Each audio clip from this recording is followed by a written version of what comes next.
But I was working on Black Judgment.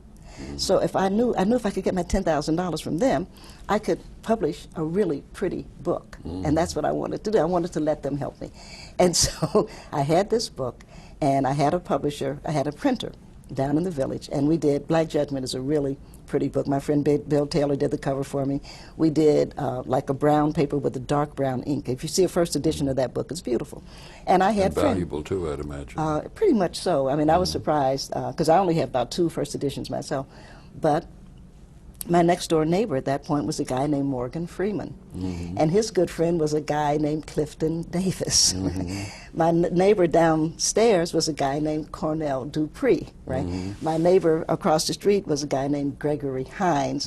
And down the street from that was Gene McDaniels. And we all sort of we would hang together. Right up the street was Barbara McTeer, right? So it's like, I've got these neighbors. Now, if you don't use your friends, who do you ask? Because I've been a good friend, and I would remain so. And I've been a good friend, and so I asked them all, would you read for me? And they said, sure. And what? Because the answer is like, sure, because we all supported each other, sure. And I said, well, for Black Judgment. I went, and this was like, this is when Nikki was crazy. My mother's a jazz fan, and I love my mother very much, and I wanted to do something for Mommy. You know, I wanted to, because maybe this is the only book I'm going to do, right? So I went to Birdland because I thought I'll have a book party at Birdland because it's closed on Sunday. It's a great day to do that. There's a guy there, Harold Logan, who is the partner of Lloyd Price, right? So I'm meeting Mr. Logan, and I had made the appointment as Mr. Logan, Nikki Giovanni. He said, oh, yeah, you're that poet, you know, because Logan kept his.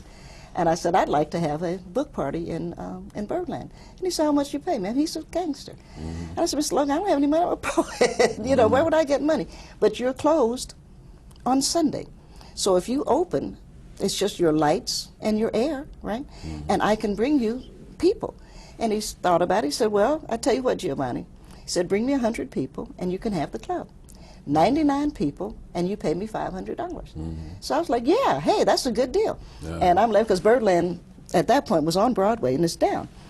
And I walked up the steps, and it hit me. I just told a gangster that I would bring him 100 people, which if I don't... And he was a gangster, too. Logan was getting murdered in Miller Street, which was a shame, because I always liked Harold. But nonetheless, it dawned on me, my legs are going to get broken, or, you know. So I started doing late-night radio. WWRL was one of the first people, and I was saying, you know, Black Judgment, and this is Black Judgment is coming. You know, come on down to Broadway, to Birdland. You know, sent out invitations, went to churches.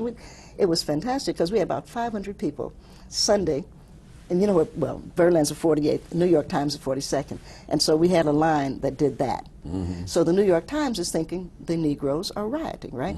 So they sent a reporter down to say what isn't, and everybody in line. They said, "What are you in line? What are you waiting for?" And they said, "Black Judgment." And so all of a sudden it's like, so they started, everybody says, Nikki Giovanni. So the reporter comes up to me, it was amazing, and he says, I'm looking for Nikki Giovanni. And I said, yeah, I'm Nikki Giovanni. He said, well, where is he? Because he's not listening. Yeah. I said, I'm Nikki Giovanni. So what is this? I said, it's Black Judgment. He said, what is it doing? I said, it's coming. So I made the second news front in the New York Times, if you want to say what took it the next spot. I think the faith of the community in me, and I still feel very reciprocal about that, of course, and the fact that that book party, which I did from my heart, but I couldn't let Harold down. I liked Harold. I mean, I know he probably did ugly things to other people, but he wasn't a bad man. And that I was able to make the second news front on the New York Times, that was, I mean, there was a picture of me. I mean, that was invaluable. But in addition